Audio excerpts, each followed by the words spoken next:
맥도날드 목사님이 계셨습니다. 햄버거집 주인이 아니고 목사님 이름인데 맥도날드입니다. 이 맥도날드 목사님은 제2차 세계대전 당시에 독일군의 포로 수용소에 갇혀 있었답니다. 그에게는 특별한 친구가 하나 있었는데 군대에 들어오기 전에 이 사람은 전기기술자로 직업을 갖고 있었습니다. 전직을 살려서 이 사람은 포로 수용소 안에서 비밀리에 라디오 하나를 조립하여서 영국의 BBC 방송을 듣고는 전쟁의 상황을, 전쟁이 지금 어떻게 돌아가고 있는지를 수용소 내에 이렇게 비밀리에 전해주곤 했답니다. 어느 날 새벽 그 친구가 맥도날드 목사를 흔들어 깨웁니다. 여보게 그들이 왔어. 누가 왔다는 말일까요? 포로들이 그토록 기다리던 연합군이 드디어 노르망디 상륙작전에 성공했다라는 그러한 뜻이었습니다. 그들이 왔어 라고 하는 이 희망의 소식, 기쁨의 소식이 온 수용소 내 순식간에 퍼지자 이 포로들은 너무 기쁜 나머지 마당으로 뛰어나가서 춤을 추면서 그들이 왔다라고 소리를 지릅니다.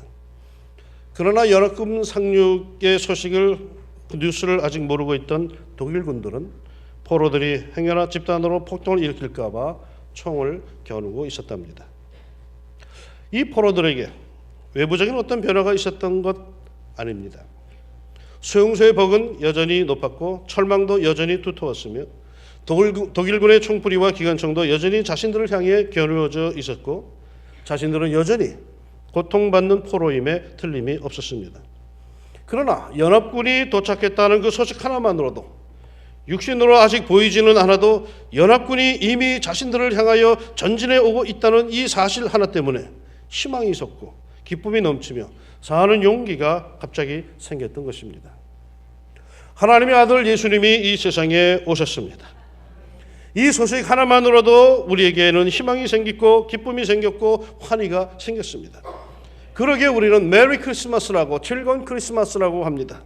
이 축복이 여러분 모두에게 넘치기를 소망합니다.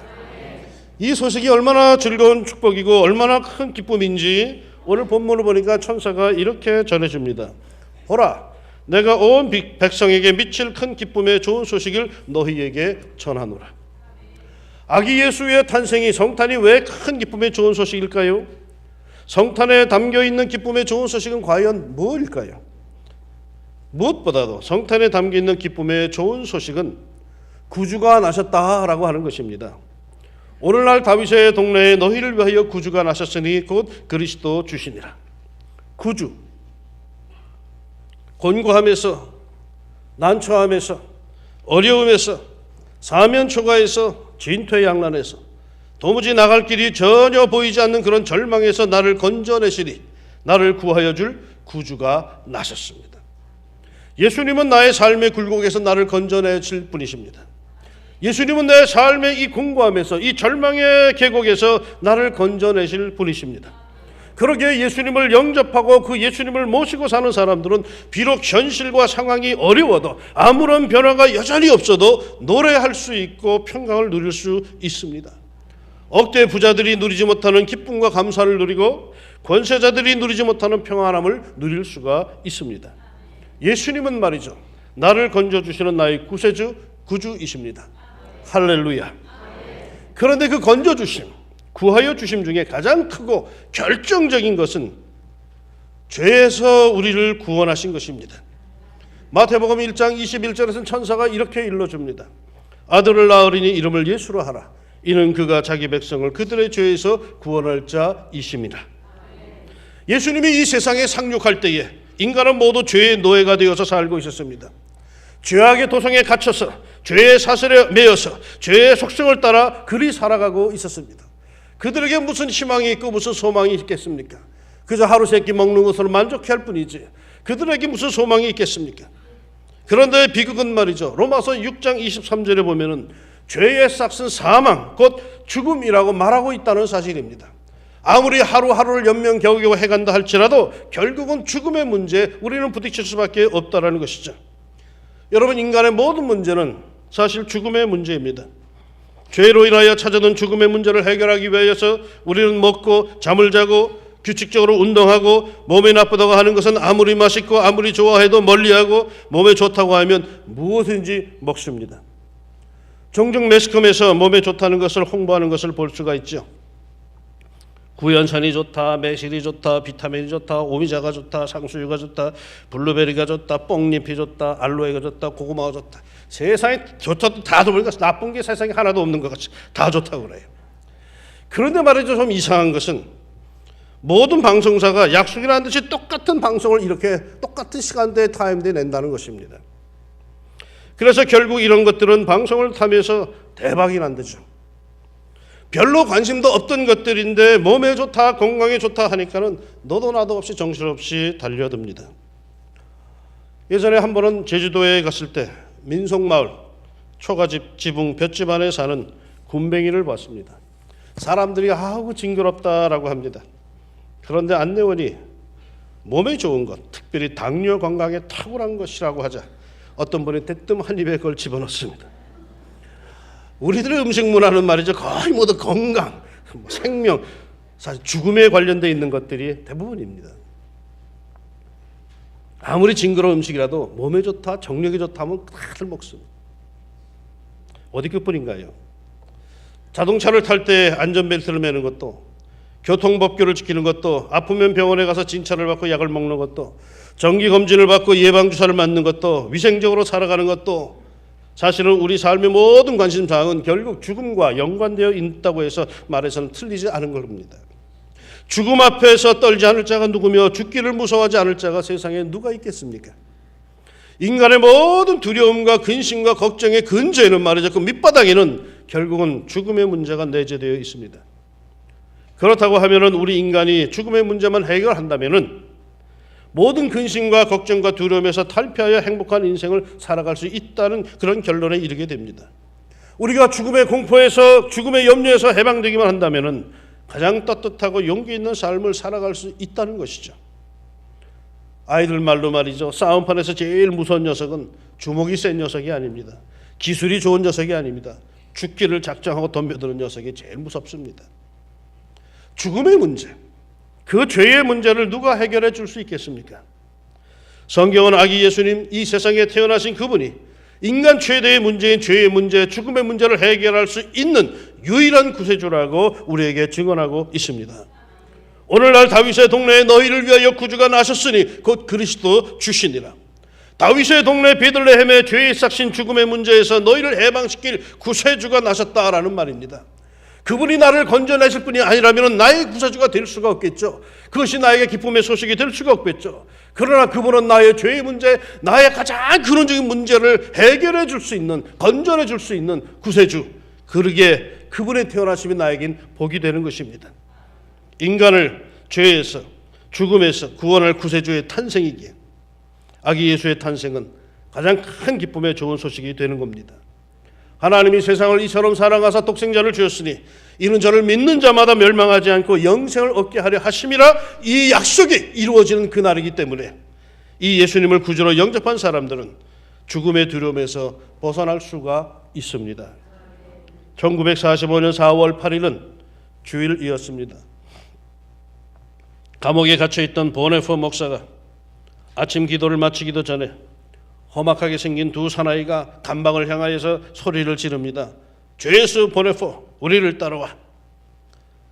죄 간수들이 감방에 나타나 우리를 따라와 하는 것은 언제나 죽음에 이르는 최후의 명령이었습니다. 옆에 있던 동료가 울먹이며 말합니다. 목사님, 이제 마지막이군요. 안녕히 가세요. 그러자 보네포 목사님은 오히려 미소를 머금은 그 평화스러운 낯으로 이렇게 말하면서 그들을 따라 사라졌습니다. 마지막이 아닙니다. 이제부터 시작입니다. 예수님을 믿고 죄의 문제, 죽음의 문제를 해결한 보네포 목사는 이렇게 죽음 앞에서도 떳떳하고 미소를 머금고 마음의 평화를 가질 수 있었던 것입니다. 죽음의 공포, 죽음의 두려움을 떨쳐버릴 수가 있었던 것입니다. 예수 믿고 세상을 떠나는 사람들의 모습을 보면 대부분이 다 이러한 모습들입니다. 그 두려운 죽음 앞에서 모든 사람들이 벌벌 떨 때에 예수 그리스도를 구주로 영접한 사람들은 지극히 평안함 속에서 그것을 맞이할 수가 있습니다. 왜요?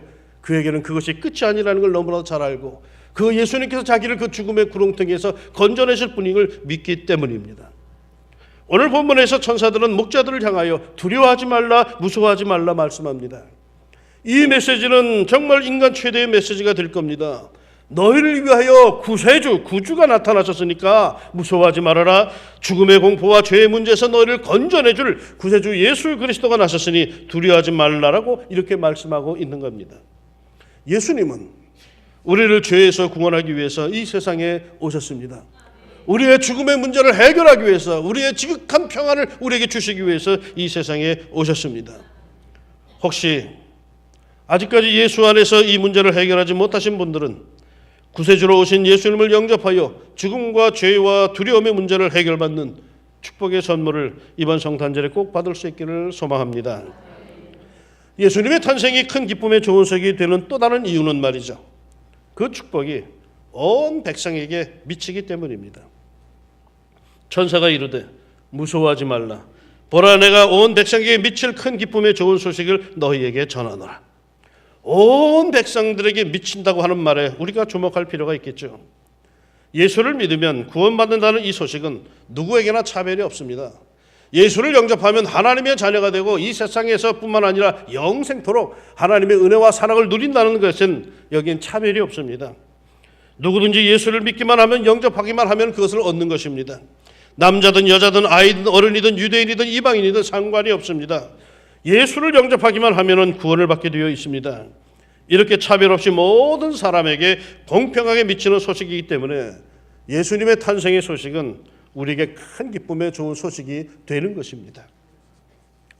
행정부가 저 세종시로 내려갔죠. 이 세종시 행정수도가 들어선 충남 영기군에서는 처음부터 그 동네 주민들이 결사반대를 했답니다. 충분한 보상도 안 될 뿐더러 조상 대대로 살아오던 곳을 떠나야 한다는 것 때문에 동의할 수가 없었대죠. 그런데 그 주변 지역민들은 행정부가 들어온다는 것을 쌍수를 들고 환영을 했답니다. 행정부가 들어설 연기군 주민들은 모두 쫓겨나지만은 자기들은 그냥 그 자리에서 땅값이 올라가지고 단번에 벼락부자가 될 수 있기 때문에 쌍수를 들고 환영을 했답니다. 이 세상의 소식이란 게 다 이런 것 아니겠습니까? 특정한 사람들에게만 해당이 되고 특정한 사람들에게만 기쁘게 됩니다. 한쪽의 기쁨은 다른 쪽의 슬픔을 가져오죠.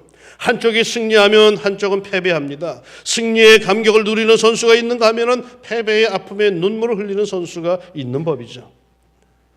며칠 전 대선에서 승리한 이 나라 절반에 조금 넘는 사람들은 매우 행복한 시간을 보내고 있을 겁니다. 반면에 거의 절반에 육박한 사람들은 매우 어둡고 힘든 우울한 시간을 보내고 있겠죠. 이 세상 일이라는 것이 다 이러하죠. 누군가에게 행복이 되면은 동시에 누군가에게는 불행이 되고, 누군가에게는 웃음이 되면은 누군가에게는 그 순간에 눈물이 되기도 합니다. 그러나 여러분, 아기 예수님의 탄생의 이 소식은 차별이 없습니다. 온 백성에게 미칠 큰 기쁨의 좋은 소식입니다. 죄에 빠지지 않은 인간이 없기에 그 소식은 온 백성에게 미칠 소식입니다. 누구에게나 환영을 받을 소식입니다. 모든 백성을 구원할 수 있다는 소식이기에 누구에게든지 차별이 없기에 이 소식은 큰 기쁨의 좋은 소식입니다. 굿뉴스입니다. 복음입니다. 그러기에 이 소식은 우리가 온 백성에게 알려져야 하고, 온 백성이 들어야 하고, 온 백성이 불러야 할 소식이죠. 여기에 먼저 부름을 받은 우리 성도들의 사명이 있겠죠. 천사들을 보내어서 온 백성에게 미칠 큰 기쁨의 좋은 소식을 전하게 하셨던 하나님께서는 이제는 천사를 보내지 않으십니다. 이제는 당신의 백성들을 보내십니다. 이제는 이 소식을 먼저 받아들고 구원을 얻은 성도들을 먼저 보내십니다. 그러므로 우리가 이제는 예수 탄생의 좋은 소식을 모든 사람에게 전해야 할 것입니다. 너희는 온 천하에 다니며 만민에게 복음을 전파하라. 예수 탄생의 소식은 여러분의 남편이 들어야 할 소식이며, 여러분의 아내가 들어야 할 소식이며, 여러분의 부모와 자녀들이 들어야 할 소식입니다. 저 북한 땅에도, 아프리카에도, 중동 지역에도, 동남아시아에도, 남미에도 이 소식은 들려져야만 하는 거죠. 왜냐하면요, 그들에게도 죄의 문제가 있기 때문이요, 죄의 유일한 해결자인 예수님이 필요하기 때문입니다. 전해주지 않는데 어떻게 그들이 듣겠습니까? 우리가 전해야 할 것이죠. 이제 2012년도 저물어가고 있습니다. 2013년 새해에는 온 백성이 미칠 큰 기쁨의 좋은 소식을 전할 수 있는 여러분들이 되시기를 소망합니다. 구원의 기쁜 소식을 전하는 이것보다 더 보람되고 가치 있고 칭찬받은 일이 없다는 것을 깨닫고 예수의 구세주 되심을 온 천하에 전하는 우리 모두가 될 수 있기를 소망합니다. 마지막으로 아기 예수님의 탄생의 소식이 큰 기쁨의 좋은 소식이 될 수 있는 것은 이것은 사람들에게 평화를 가져다 주기 때문이죠. 지극히 높은 곳에서는 하나님께 영광이요 땅에서는 하나님이 기뻐하신 사람들 중에 평화로다. 이 찬송 그대로 아기 예수님의 탄생은 사람들에게 평화를 가져다 주기 때문에 큰 기쁨의 좋은 소식이 되는 겁니다. 하나님께 영광이 되지 못하는 성탄절이 무의미한 것처럼 사람들 중에 평화가 없는 성탄절도 이거 사실 무의미한 것입니다. 성탄절의 중요한 의미는 평화입니다. 이 땅에 평화를 주기 위하여 예수님은 이 세상에 오셨습니다. 지금까지 인간들이 바라고 소망하는 소원이 있다면 그것은 평화 아닙니까? 그 평화를 찾고 그 평화를 간직하기 위하여 인류는 온갖 노력을 기울였고 각종 조약을 체결했고 각종 국제기구를 만들었습니다. 그러나 그럼에도 불구하고 인간은 참 평화를 가질 수가 없었습니다. 지금 이 순간만 해도 평화가 없고 전쟁과 기근과 질병과 배고픔 속에서 온갖 아픔을 겪고 있는 사람들이 세계 곳곳에 얼마나 많이 있습니까? 그런 인류에게 아기 예수님은 평화의 왕으로 오셨습니다. 예수님은 평화의 왕이기 때문에 예수님이 계신 곳에는 평화가 있습니다. 누구든지 평화의 왕인 예수님을 영접하면 그곳에는 말이죠, 세상이 줄 수 없는 참된 평화를 얻을 수가 있습니다. 땅에 있는 누구에게나 평화가 있는 것이 아닙니다. 땅에서는 기뻐하심을 입은 사람들 중에 평화로다 말씀하고 있습니다. 예수 그리스도를 영접하는 사람들에게 평화가 있다는 말이겠죠. 구경만 하는 사람에겐 평화가 없습니다. 교도소의 차가운 감방 속에서도 어떠한 가난 속에서도 어떤 고통과 질병 속에서도 예수 그리스도를 영접하기만 하면은 그에게 참 평화가 임하게 되시고 그가 참 평화를 경험하게 됩니다. 회개와 눈물과 돌아섬으로 아기 예수님을 모시는 이들에겐 그가 누구든 평화가 자리 잡습니다. 12월 24일 크리스마스 이브에 작은 강을 사이에 두고 프랑스군과 독일군이 대치하고 있었습니다. 별빛만이 반짝이는 그 살벌한 전쟁터는 아주 쥐죽은 듯이 고요했습니다. 이때 프랑스군의 참호 속에 앉아있던 한 병사가 고향을 생각합니다. 이때 고향 교회에서는 오늘 교회에서 모여서 성탄절 이브 행사를 하는데 그 고향 교회를 생각하며 이 병사는 무심코 낮은 휘파람 소리로 크리스마스 캐롤을 불렀습니다. 그러자 그 정막을 깨고 그 휘파람 소리가 작은 강을 건너 독일 보초병의 귀에도 들렸습니다. 독일 병사도 그 캐롤을 들으면서 향수에 젖어듭니다. 지금 고향 교회에서는 같이 모여서 뭐를 할 텐데. 그 그림을 갖고 있다가 그 누군지 모르지만 어디서 들려오는 그 휘파람의 그 크리스마스 캐롤에 이 독일군 보초병도 같은 입술을 움직이기 시작합니다. 서로 적대 관계에 있던 두 병사의 캐롤 소리가 하모니를 이루면서 점점 커져갑니다. 그러자 고향 생각에 잠겨있던 다른 군인들도 모두 이 노래를 함께 부르게 되었고 마침내 고요하던 강가에는 우렁찬 캐럴의 대향연이 벌어지게 되었습니다. 아군도 적군도 없었습니다. 오직 하나의 노래를 부르며 아기 예수님의 탄생을 그리워하고 기뻐하는 이러한 사람들만이 그곳에 있었습니다. 이 평화의 왕을 모셔드립시다. 이 평화의 왕을 우리가 섬깁시다. 그리하여 마음의 평화, 가정의 평화, 교회의 평화, 이웃과의 평화를 누리며 살아가는 평화의 백성들이 됩시다. 화평케 하는 자는 복이 있나니 저가 하나님의 아들이라 칭함을 받으리라. 평화의 왕으로 오신 예수님께서 우리에게 선포해 주신 축복입니다. 여러분이 가는 곳마다 예수님이 만드셨던 그 평화를 여러분도 만들어 가기를 평강의 왕으로 오신 예수님의 이름으로 축원합니다. 기도합시다. 우리들 허물 많은 저희들인데 끝내버리지 아니하시고 우리들의 삶 속에 찾아오신 예수님, 아무런 말씀도 없지만은 그 미소 한 번, 그 얼굴 모습으로도 우리들의 마음에 잔잔한 감동이 일어나고 내가 이렇게 살아서야 되겠는가라고 하는 회개가 일어납니다. 하나님, 예수님을 모신 사람들에게 주어지는 그 지극한 평안함과 하나님의 거룩함을 따라가는 그 용기를 우리에게 듬뿍 허락하여 주시사 하나님, 성탄의 기쁨이 다른 기쁨이 아니라 내 믿음의 기쁨이 되게 하시고 내 삶의 변화의 기쁨이 되게 하시고 나에게 하나님에 대한 절대적인 믿음이 자리 잡는 든든한 기쁨이 되게 하여 주시옵소서. 구세주가 태어났다고 했는데 내 문제는 여전한 것, 구세주가 없기 때문인지도 모르겠습니다. 정말로 예수님이 내 삶의 구세주가 되어서 내 이 모든 문제를 해결하여 주시고 주님께서 원하시는 그곳으로 나아설 수 있는 저희들이 되게 하여 주시옵소서. 참으로 죄의 문제로 인해서 고민하고 있는 사람들, 은밀한 죄악으로 인하여서 애통하는 사람들을 주님 찾아가 주시고 내가 그것 때문에 왔다, 너는 나의 백성이라고 주님 붙잡아 주시고 죄의 문제 해결되게 하시고 죽음의 문제 해결되게 하여 주시고 지극한 편안함 속에서 하나님의 나라를 바라볼 수 있는 주의 백성들을 되게 하여 주시옵소서. 이 복음을 먼저 받았사오니 증거할 수 있는 저희들 되게 하여 주시고 우리가 평화의 사도가 되어서 평화, 평화, 평화를 외치는 가운데 하나님의 나라를 이루다 갈 수 있는 저희들이 되게 하옵소서. 왕심인 주함께 성도드립니다. 예수님 모시고 평화의 삶을 누릴 수 있는 하나님의 축복이 우리들에게 넘치게 하옵소서. 예수님의 이름으로 기도합니다. 아멘.